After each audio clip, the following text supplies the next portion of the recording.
So I've been thinking about this project for about 20 years, and we're out near Prince George right now in north central British Columbia, which happens to be the last place that I planted trees. And I have had nightmares about tree planting probably about every 6 months for the last 20 years. And so it's obviously something that has never left me. Tree planting also has been an enormously useful training for so many things in my life. I became a documentary photographer. I've photographed and worked in a lot of really super challenging situations. I mean, I walked 4 days through the mountains to Iraq in 2003. So tree planting was probably very good training for doing that.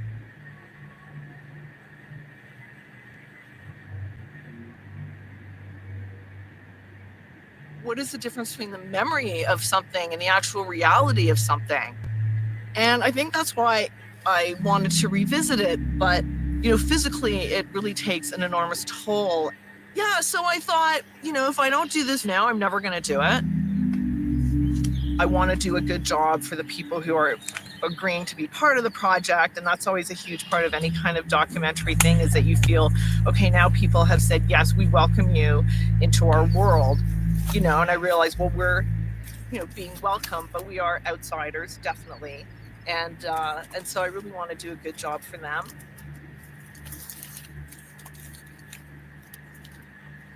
So now I'm coming back and I'm meeting people in these different phases of life and talking to them. And like, I started tree planting when I was 20 and I planted until I was 30, and I changed enormously as an individual over that time in terms of feeling connected to a community, or feeling connected to the land, or wanting to work hard with your body, or falling in love.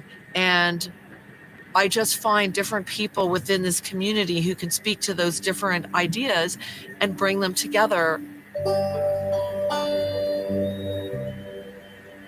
Nobody come to see this landscape. We are the people that spend the time here and they scan the land for hours and hours and hours every day. So we are the landscape.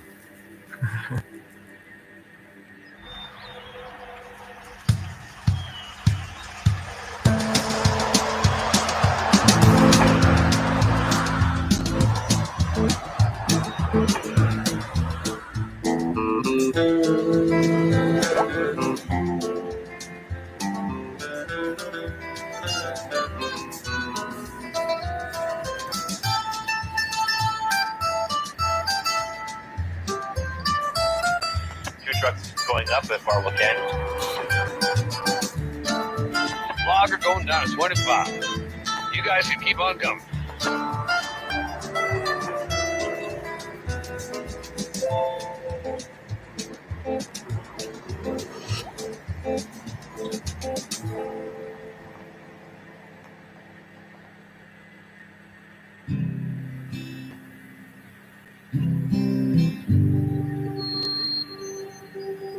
Living in this little micro community and getting to know each other and all contributing and working together to be a functioning little community. And we all work together, we all feel each other's pain, we all know what the other one's going through, and yeah.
Convoy going up Farwell Canyon Road at 15.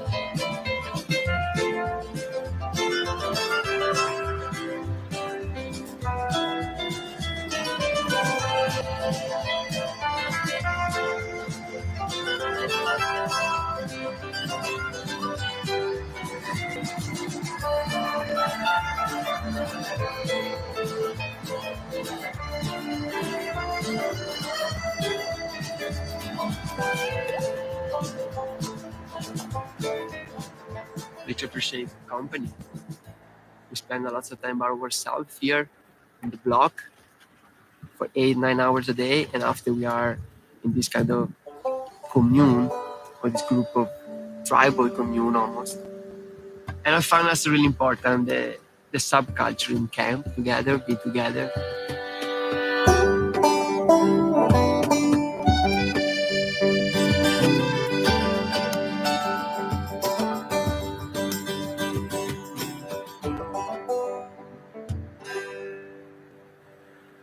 Because subculture is defined by a language, which we have. We have our own language. We speak.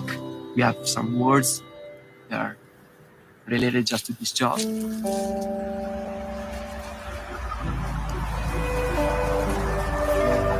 So yeah, I speak French, English, Spanish, and German, and then can read a bit of Catalan. And on the topic of languages, we were thinking about how I know tree planting has evolved its own cachet of words. A cut block is big area in a planter's mind, right? And where planters have to go back in and plant, the block has all this kind of power and connotations around it, like a tough day on the block, big day on the block.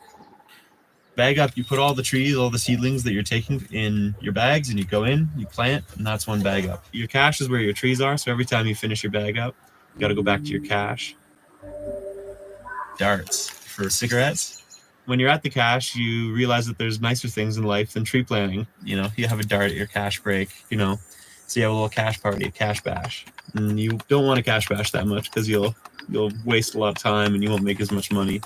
Oh, the shitters, that's where we shit. We dig holes in the ground and you shit there while you're at that campsite and then you fill it in. There was an old word back in the logging days when the guy who cut down the most trees was a highballer. And so the planting industry kind of adopted that term. And so usually, I think in a lot of camps, there's a mystique around being the highballer. Everyone wants to emulate them, do what they do. They'll see what they pack in their lunch, like what they do with the cache, that kind of thing. Wow. Really? There's no one else here that planted more trees than me? Tree planting is tough. Actually, if you can do tree planting, there is no any job in the town you will not do. Hey man, how was your first year? My first year, it was shitty. Oh my God. Actually, it was not good because I cried. People who teach me how to do tree planting, they was so fast. So I tried to be like them. How about yours? First year? Oh man, I was terrible. I was an awful rookie. Slow, plodding, didn't care what I hit. I was probably the third worst in probably the camp. So how did you become good planter then? My first year, someone told me how to plant a lot of trees, and I hated him for it because all he told me to do was go fast. That was his advice, and I hate him for it, but he was so damn right. Don't slow down, just go fast. But that doesn't take a little amount of practice. That takes a lot of work.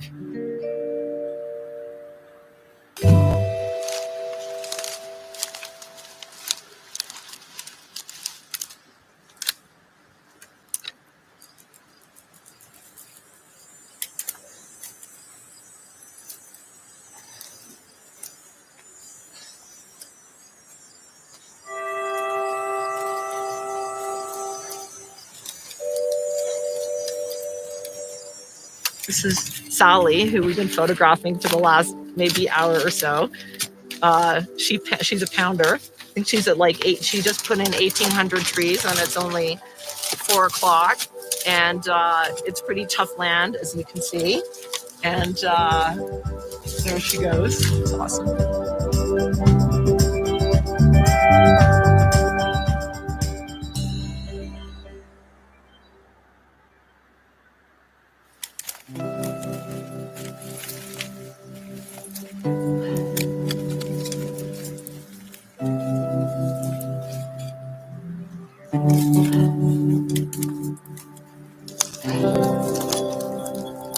C'est le challenge. Ça te montre qu'est-ce que tu es capable de faire. Parce que des fois, tu peux être comme à la maison, puis là, quelque chose arrive dans ta vie, puis tu as de la misère à passer par-dessus, puis là, c'est la fin du monde. Mais quand tu viens planter des arbres, tu es capable de faire beaucoup plus que ce que tu pensais que tu étais capable de faire.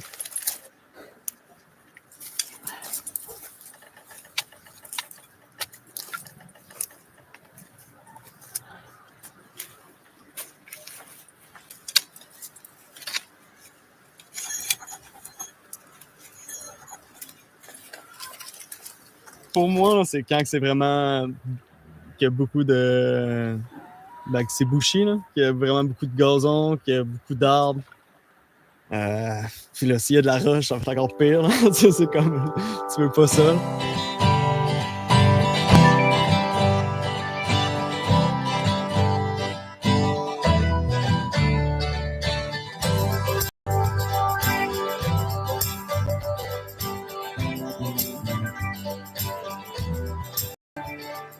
Tu manges, tu plantes, tu manges, tu plantes. Tu fais de l'argent.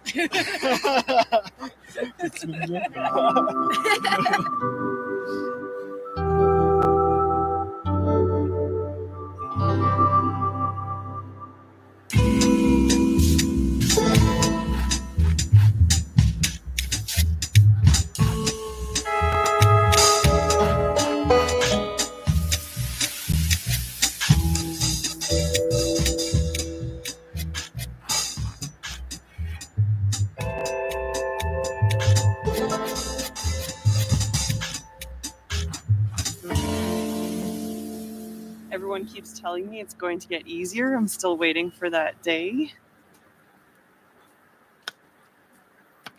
Yeah, it's been a struggle. Start getting into what you think is a good rhythm, and maybe it seems like it's going really well, and then suddenly you start hitting rocks, and that's when things start to fall apart, when it's not like quick and easy to figure out where to put the shovel. And I definitely seem to be able to find all the rocks and all the bad spots. So then once that happens, it's like it just starts to derail, I guess. Yeah, I mean, it could be worse. That's always the key. It could be worse. The bugs are having a good day, though. Yeah, they're having a fallen day. You're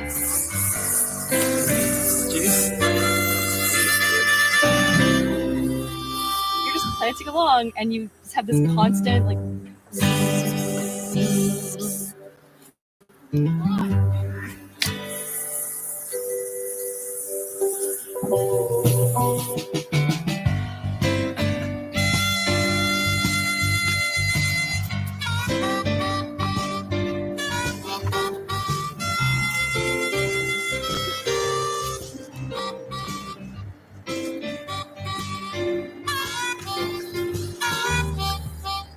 Ooh, that deep. Powerful.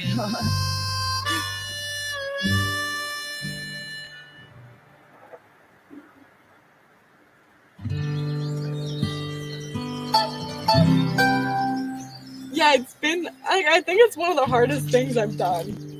And I just remember sitting in the truck thinking, like, what have I done? What have I gotten myself into? I was just like, I just want to go home. That's you excited. I think I'm done. The like 2-hour truck ride in the camp, friends talking to me. I'm just there like, I just need to go home. Like, I can't be here. The question is, are you coming back? Well, yeah, so it's pretty funny. Like, when I came back, like, the first thing that a lot of people said was, I can't believe you're back. And, why would you come back? And in the off season, I don't know, you kind of forget about all the bad things and start remembering all the good. And even the bad things kind of become funny. So in this season, I've gotten tendo, second-degree burns on over 20% of my body, back spasms so bad that my leg is jerking, and my hip chafe has become infected. I kind of felt like I had to come back and do it again and do it a better way than I did last year. So it's kind of like I had to redeem myself. And then also I, need to pay rent. A lot of people don't really understand what planting is. In my first year, when I planted 700 trees, I told my dad, I called him a day off, and he was like, oh my God, that's amazing. It's like, no, that's not even minimum wage. And, he goes, there's no way you could plant more than 700 trees. And it's like, well, I have to. Last year, I was the worst planter. This year, I'm the most mediocre planter. Definitely been balled by some rookies this year, which hurt because I thought I was going to come back and just plant 2,000 trees right off the bat. And that's obviously not realistic to think of. It's kind of frustrating. It's also nice to see other people succeed at their goals, but it definitely sucks when you get balled by people who have been planting for a couple weeks and they're already better than you. But I'm getting there. I'm getting better. It's slow. I'm a slow learner for sure. But it takes time, I guess. This is kind of my second year of being a rookie, I feel like. But I love the look on people's faces at the end of the day when everyone's talking about numbers and then I just drop it in. I'm like, well, I hit the bare minimum today. And it kind of releases that air of competitivity. And it's just nice to kind of see people's faces perk up because maybe they didn't have a good day either. And it's like, well, I get to treat myself today because I did the bare minimum and stuff like that. And people kind of realize that it's not the end of the world if today you didn't have a great day. Every time I want to go home, I realize that I'm not really qualified for any job that pays above minimum wage. I count my numbers at the end of the day and I realize I made more than minimum wage. So it might feel like I suck, but I'm still making more than I would in a retail position. And I'm outside doing it, which is so nice. Maybe I don't plant a lot of trees every day, but I'm here, I'm putting everything I have in here, and I don't see it as I have bad luck. It's just I go through life differently than other people, and it's not always the right path that I take, but I get there, and I reach the same goals that other people reach, just on a different time scale.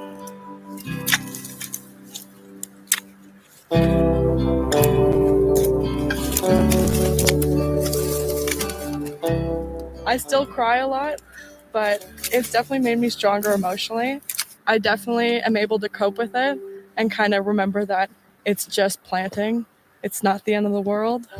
And sometimes it feels that way and it's crazy because all you're doing is opening a hole and putting a tree in. But it's I think emotionally one of the hardest jobs people will ever do. And people ask you, oh, are you having fun saving the planet and stuff? And it's like, no, I think this is grueling and I want to go home most days.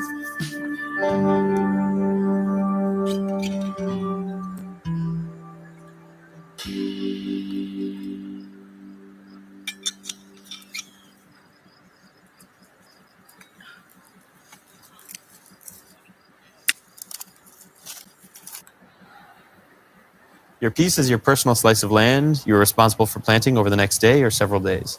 You cut your piece by flagging a boundary line into the block. You're responsible for the quality and density of all the trees in your piece. Yeah, that's a freaking art form, cutting a line in.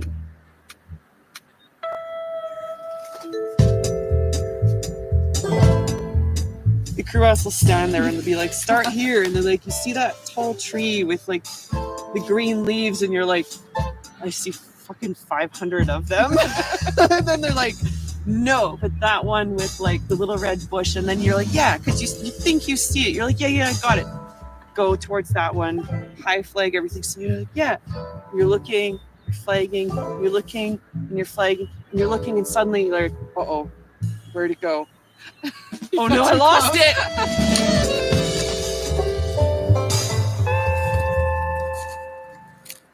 Throwing a plot is how you make sure the trees are being planted properly. You punch your shovel into the ground and then you walk around in a circle and you count the trees and check the trees that are in that circle. They have to be planted perfectly or you have to go back and fix it.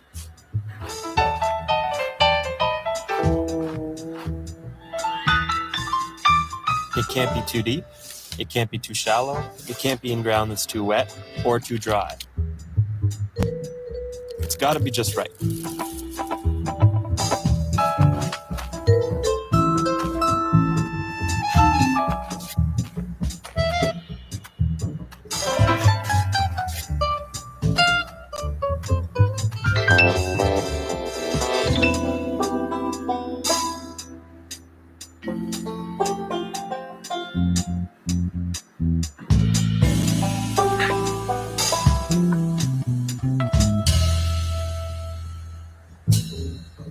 Tree planting is piecework. Paid cents per tree, depending on the difficulty of the land.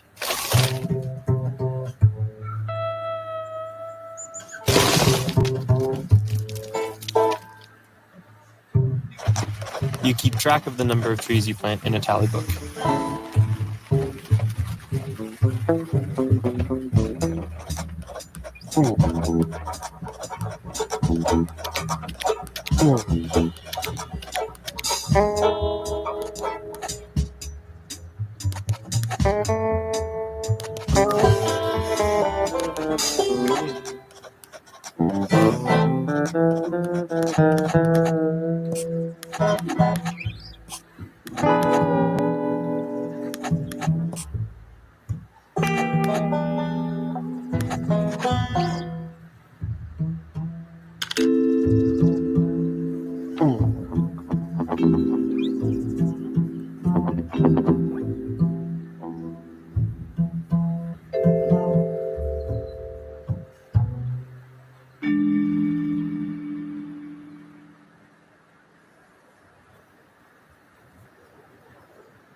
It's pretty dangerous for tree planters to come out here. And I know that some effort is put into making the roads safe and accessible, but it's crazy, slippery, dangerous roads just to get access to these incredible remote logged areas up in the mountains. So the overflow is a block that wasn't intended to be planted that year, but if the trees from the other blocks don't all fit, they will usually go to an overflow block to finish up the contract. Hey, Rita, I gotta back up. Okay. I gotta go to the overflow. Oh, you guys are going to the overflow. Oh, you're kidding.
There's one word for good land, which is cream, and then there's a million words for bad land. So shit or schwack, garbage. Schnarb, I think, is probably one of the most important ones. It's like big piles of sticks and brush.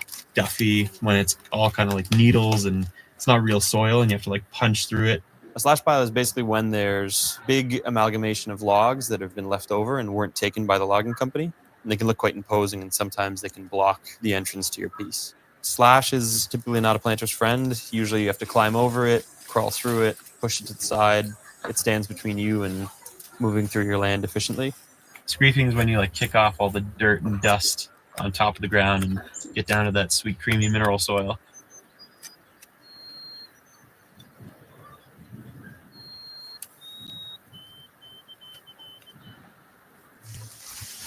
Welcome to the Shovel Show with Patty.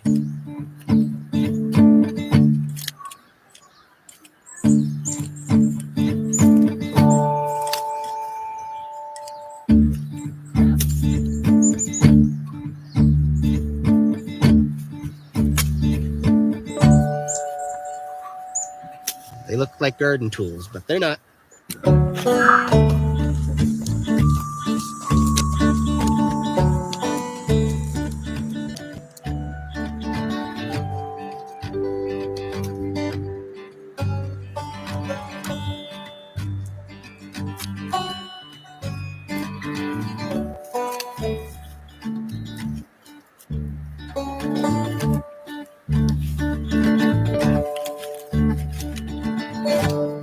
These shovels are weapons, they're toys, money makers. Go right through, right back, tree out. There is no hit. There's no like wiggle around in there to make it bigger. It's a huge fucking hole that this thing makes. Such a nice grip. It's incredible.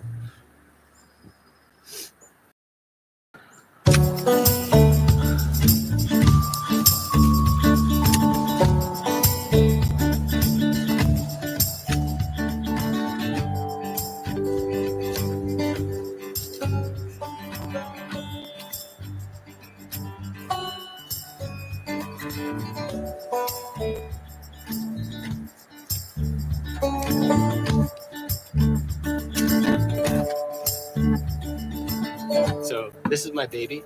I hardly ever use it, and no one will ever touch that because I love that thing so much. I love that shovel. I love all my shovels.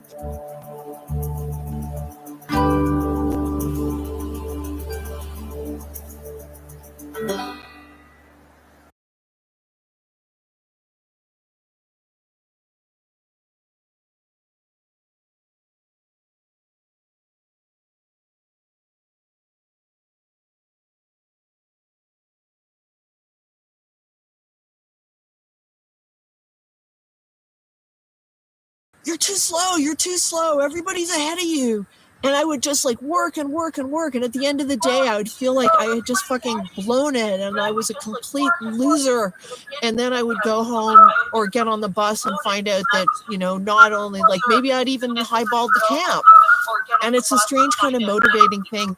This sense that you're never doing good enough. So there's always a sense of urgency, and you always have in your gut this kind of feeling that you have to work harder and better, and you have to be more prepared for every moment. And it's one tree at a time. You keep going regardless of feeling discouraged. You just can't let yourself think about that. It's just the next thing. Plant the next tree. And at the end of the day, you've planted all your bags, you've filled in some land, you've made some money, and you plant trees for 10 years and you've planted a forest.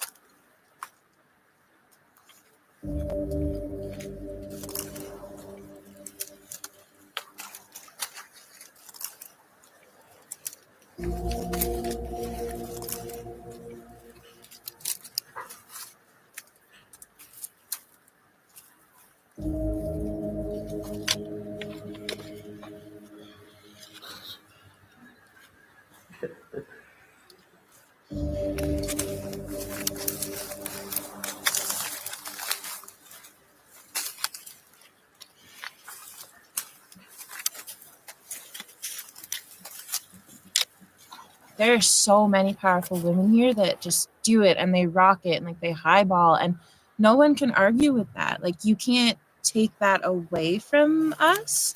And I think that that's really important, because I think you'll go a lot of places in the real world and they'll be like, oh, she was only given an opportunity because she's a woman. But here it's like women excel and we're everywhere. We're in management, we're like planters, we're deliverers, we're checkers, and we're just killing it all around, and it's and ours. I think the camp needs us. Yeah, like I think absolutely. we really, we're needed. We're cowgirls. Like, we literally are. We're doing a job that for so long has just been dominated by men. And I think like the fact that my crew and your crew is just predominantly women, it's so special. And we can talk about whatever we want. Like, we relate to each other so easily simply because we have the equal struggle of like being a woman, and like that's pretty freeing. –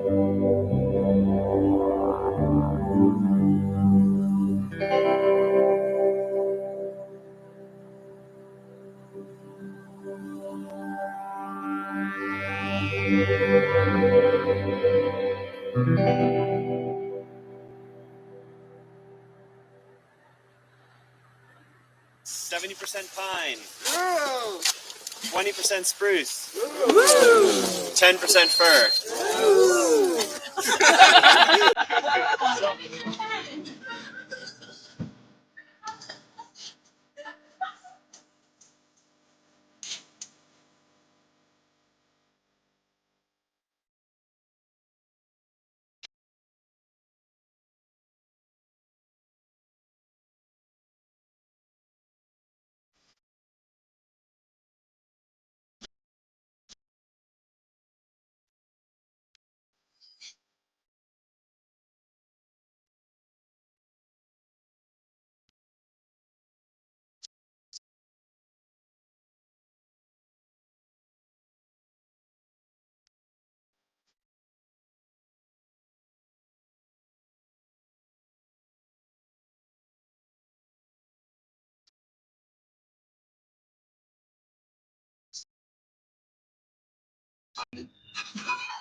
I mean, the first 3 days were, I cried.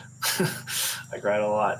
It was usually, after they would leave, it was just like, fuck, I have no idea how we're going to have dinner ready for tonight, let alone how I'm going to be able to do this for the entire season. It was crazy. I think the biggest thing from the get-go was the volume. That's what you figured out first. Because tree planters, say you're cooking for 91 people, but you're not cooking for 91 people. You're cooking for more than like 200. Tree planters eat at least twice the amount as your average person, and getting used to that was the biggest thing. So I mean, the first week, I would go to bed and just lay there in the dark and just like really. I really wasn't sure if I was going to be able to do it. I really wasn't sure. And I would usually cry once at night, and then once again in the morning, me and Ram would just look at each other and just put my head in my hands and be like, holy fuck, what just happened? This whole job is mountains and valleys. It's an emotional roller coaster. You just push through. You just push. You just focus on that next hour, that next minute, that whatever you're doing, that one task. One at a time, one step at a time.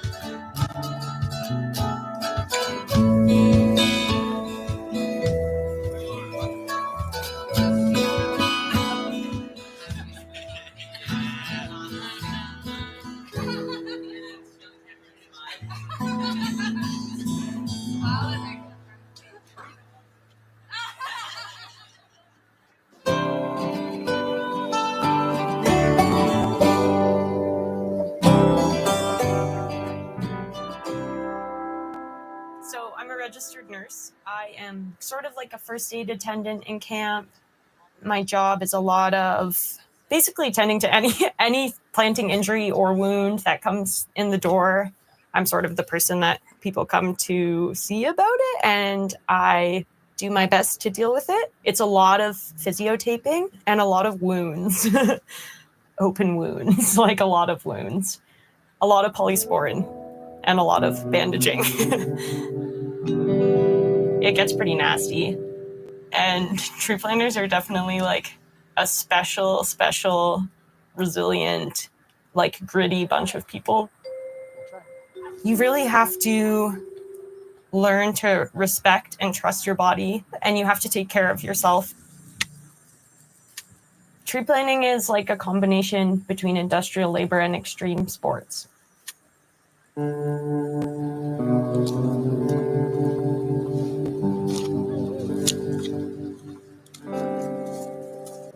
A lot of people get really frustrated, I think, when they're injured and their body isn't doing quite what they want it to do. And so I think that's where the frustration and just the hate comes in. And like, I think it's just a lesson in self-respect. Tu sors un peu de ta zone de confort un peu tout le temps, mais je pense que de la garder le garder à un niveau suffisamment stable pour pas te blesser. Je pense que c'est ça aussi le plus dur, quoi. Tu vois, ou de planter sans avoir mal. Tu sais, tous les jours tu vas planter, puis tu sais que tu vas avoir mal au dos, mais pas grave. Tu sais. Et si tous les jours tu te pousses au point où tous les jours tu rentres, puis t'es cassé, tu sais, je pense que tu feras pas vraiment trop long feu, tu sais. Puis un peu ça qui m'est arrivé là, je pense.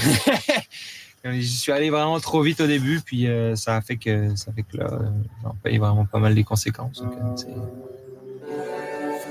et là d'avoir ce problème là au genou, c'est que ça fait en sorte qu'il faut que je prenne des pauses, et j'ai pas étant donné que t'as pas l'habitude de prendre de pauses, tu commences à, c'est pas ton style, donc moi j'ai tendance à vraiment encore une fois tomber dans la négativité, puis à me sentir que je sers à rien, puis que je me sens un peu comme la merde, quoi, tu vois, d'être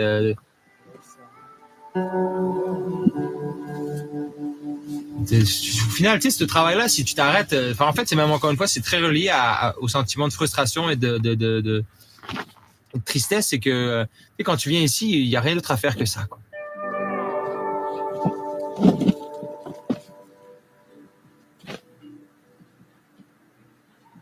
Je vais quand même chercher une adrénaline, ou alors sinon aller chercher le montant d'argent que j'ai envie de faire, et aussi tout en respectant aussi les règles du jeu.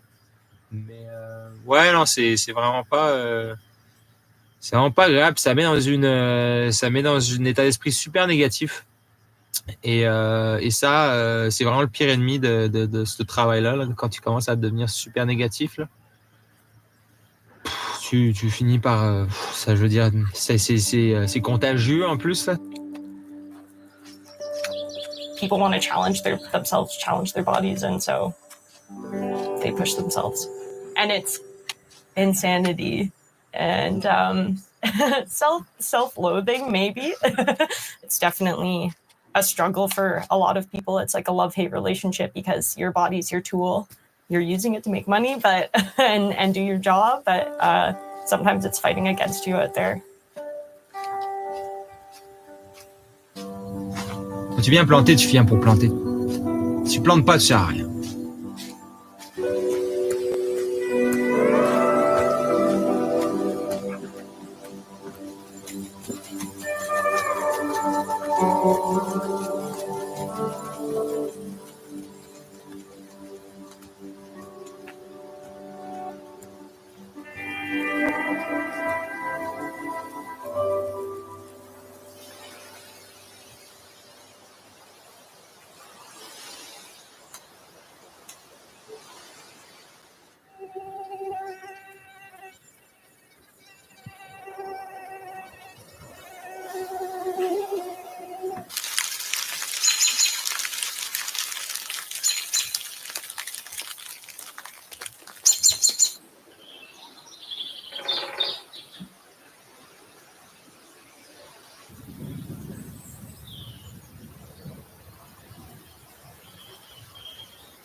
this is a job that hurts and no one's making you be here. So you have to like it a little bit. People say it all the time, like you can't be a tree planter unless you kind of like pain. There's this kind of idea around like planting without gloves is more hardcore, and like that kind of pain, like people like that. Like when you get really cut up, you're kind of proud of it. It can be healthy and it can not be healthy. I think that also comes with knowing your body, knowing when something hurts too much. There's a difference between being in pain and hitting your limit. That's like something that rookies have to learn really fast, because then you get injured. You have to know what kind of pain that your body can take. Well, I started self-harming when I was pretty young, for about 10 years. It kind of peaked when I was 16 or 17. Everything is so overwhelming that you feel like you have no other way of doing things. I didn't really think of it as a problem at the time because I was always really functional. I was always working really hard. And if you didn't know me, it wouldn't look like there was very much that was wrong with me, which is ridiculous. It took me a long time to get comfortable wearing a t-shirt. People don't really know how to react. People usually don't ask me about it because people usually don't know how. And I was diagnosed with borderline personality disorder around that time, which is definitely interesting to have planting, because everyone talks about the highs and lows of planting, how one of the things that they like and they find really refreshing is like you see everyone at every point in their day and in their life, like their highest highs and their lowest lows. And that's not something that they get anywhere else. Whereas for me, I feel that every day. It doesn't matter where I am. For people who deal with depression or anxiety, like problems feel so big and vague. Sometimes it's easy for small problems to feel like the end of the world. And tree planting is, I think, really good for that, because your problems are right in front of you. Okay, the land is bad. Okay, there's a lot of slash. Okay, my bags are heavy. Like all of your problems are so, I don't want to say easy to deal with, but they're right in front of you. And at the end of the day, they're gone. And I think that's almost refreshing for people whose problems never go away, is you get to finish a day, and it was, even if it was really hard and even if you had the worst day ever, it ends. I think for any young person, spending 8+ hours a day every single day for months in your own head can be very valuable. I think we live in an environment that's so fast-paced and so overwhelming that we don't get to think a lot about like our lives. In your 20s, like you don't know what the fuck is going on. Like everyone is so confused all the time. And I think everyone pretends to know what they're doing and tells people they know what they're doing, but like nobody knows what they're doing. You don't know what you're doing. You just hope that it works out. Tree planting has definitely made me a more interesting person and a better person, because you just have so much time to think about the things that you're doing. And I don't think a lot of people get that time.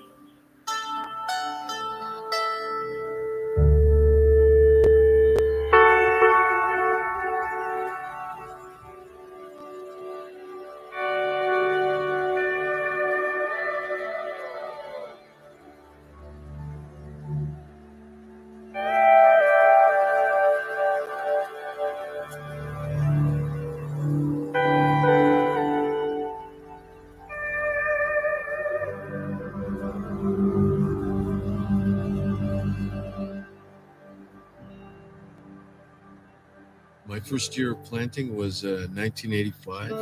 I'm 60 years old, and starting to slow down a bit. My knees are starting to hurt more than they used to.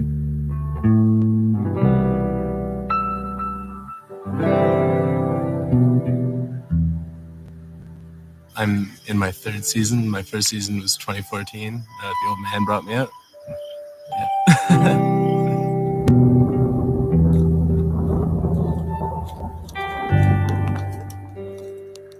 The hardest thing about working with him is that he's got like an expectation for you that more than anyone else you want to actually live up to. But at the same time, it can also be very, very frustrating, like especially when I was starting out. Like there were times where I probably wanted to throw my shovel at him, but just kept going.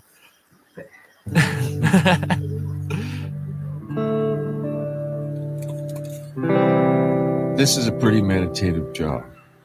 You learn how to empty out your mind. And then if you achieve that, you can experience a great deal of peace and quiet. There's just a joy to it.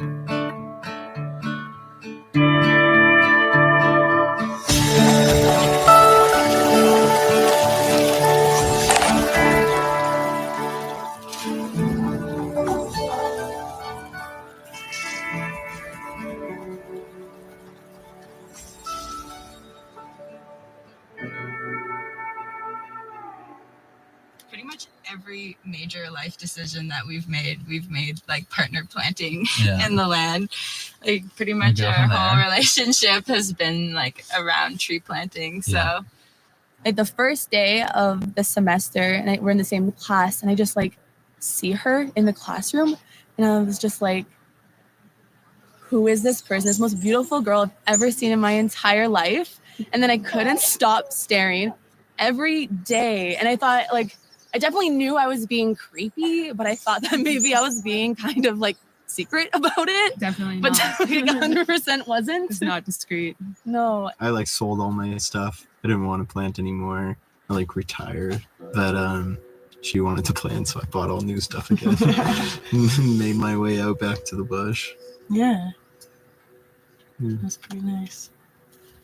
Well, when I first started getting to know Sally, she wouldn't stop talking about tree planting As all you the do. time. As tree planters do. So much. And then she went tree planting, and I went and I did my own thing for the summer.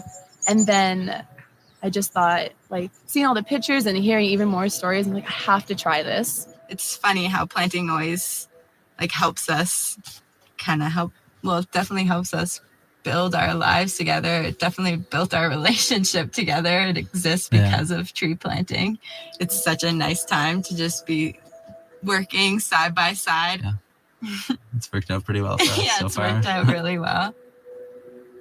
One of the reasons we wanted to come tree planting was because it's a job that we get to work together all day, all the time, and we partner plant together. Somehow we're still not sick of each other, but we do it every day. Yeah. It's really fun. It makes it so fun. Yeah, even just having someone in the land with you is so much better. Mhm. It's just, I don't know. Even if you're having a bad day, they can actually like talk to you. Riley has like reasons to be like sad or I don't know, a grump, but he's like the most happy-go-lucky person I've ever met, and I just love him. And I'm gonna cry if I say any more, so I'm not gonna say anymore. I have my own stress on me trying to do better in my second seasons, and I also like carry her stress with me too. And I can see her when she walks through the land, and I was like, like she's not having a good day. I can just see it. Yeah, like you've seen every emotion of mine, and it probably first came out planting. Like you've seen my very ups and very downs and very middles. Like I guess I don't know, we're really good for if one person is feeling really upset, the other person will kind of be extra positive to try to calm them down. But then sometimes it works against us if one person's upset, the other person also gets upset, and then we're both just like, we're so upset right now.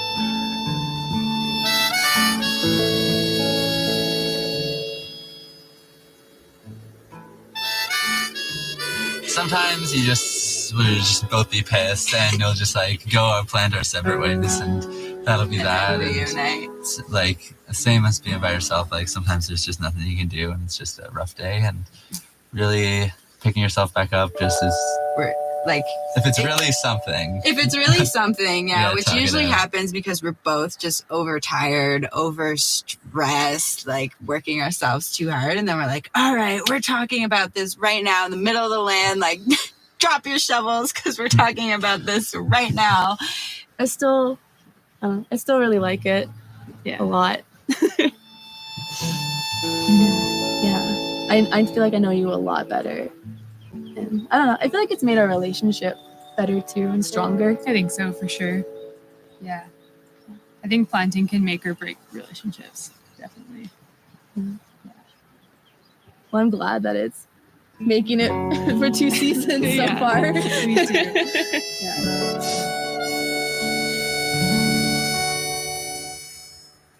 You know, in my first year of planting, I had a girlfriend at the time, and I used to like press flowers. Like I'd flatten them, and they'd dry out in my tally book, and then eventually I'd like take them out, and put them in an envelope, and send them back home, or send them back to her. So cute.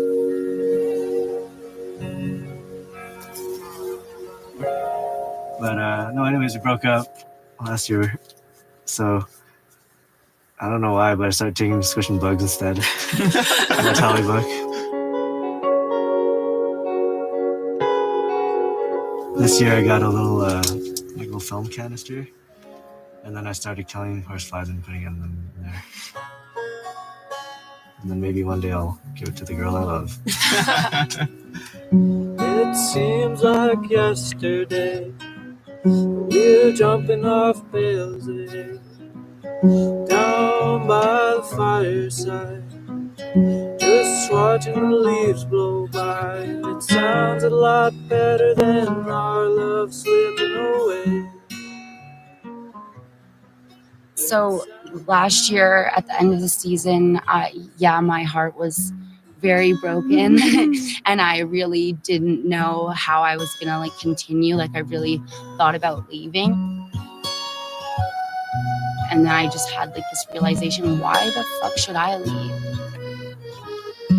Because at first I was just too sad and I couldn't really just channel it into planting. And then I just like kind of raged out, but like in a more healthy way. Like it was just planting. The rage plant. I was going to be single for the first time and I was scared, really scared. But I think I was too in my comfort zone in that relationship. And although he was an amazing boy and I'll always love him, it wasn't good anymore. And we both needed to move on, and we did. And I feel more myself than ever before. I just felt so motivated. The heartbreak just seemed nothing in comparison to like all the things I had in front of me. Sometimes emotions are good catalysts for things. This is very true. Yeah.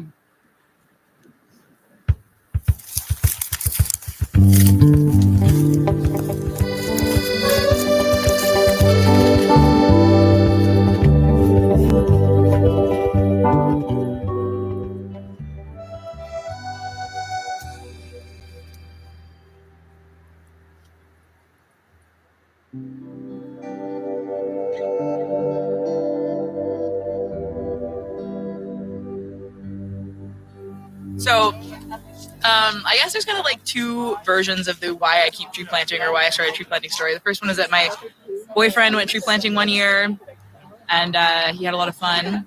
So I decided to go the second year. And kind of the second reason is that the second version of that story is that year that he came back from tree planting, I got diagnosed with bipolar disorder and was like having a really rough time, like a huge breakdown, and was having a really rough time and just like needed to do something radically different with my life. I needed to like do something really hard that was gonna like make me feel a lot better. So I went tree planting, and for the first month, I thought it was the biggest mistake I've ever made in my entire life. And like, I don't know why, like why anyone would choose to do this to themselves. This is horrible. And then the second month, I like pretty much every single one of my symptoms disappeared, and like just from like like constant exercise and like being out in the woods and feeling like breathing good air and like just the healing power of nature was very strong with me for the second month of tree planting.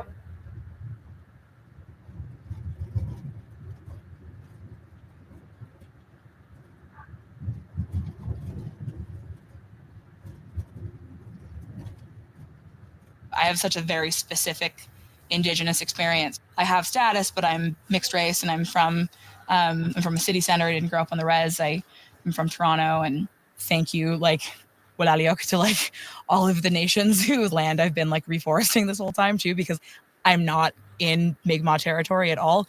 And I think it's probably pretty ironic that this Mi'kmaq kid has been tapping into like being Mi'kmaq all the way on the freaking West Coast, getting covered in West Coast dirt.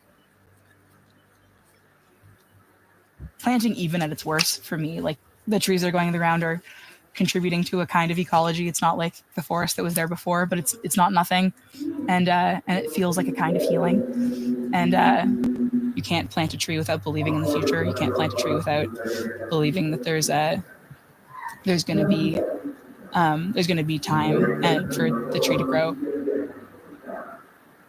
I really don't think that anyone who has any kind of like empathy for the earth as a living thing, and empathy for other living things on the planet can come to a cut block and not be overwhelmed by emotion.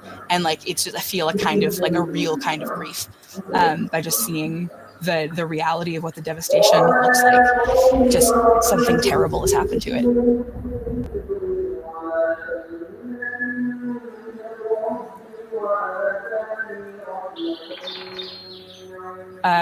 There's nothing that I can do. Like, I can't go back in time and fix it, but I've got a shovel, you know, like there's like, and that sometimes that's the only thing that you can do. So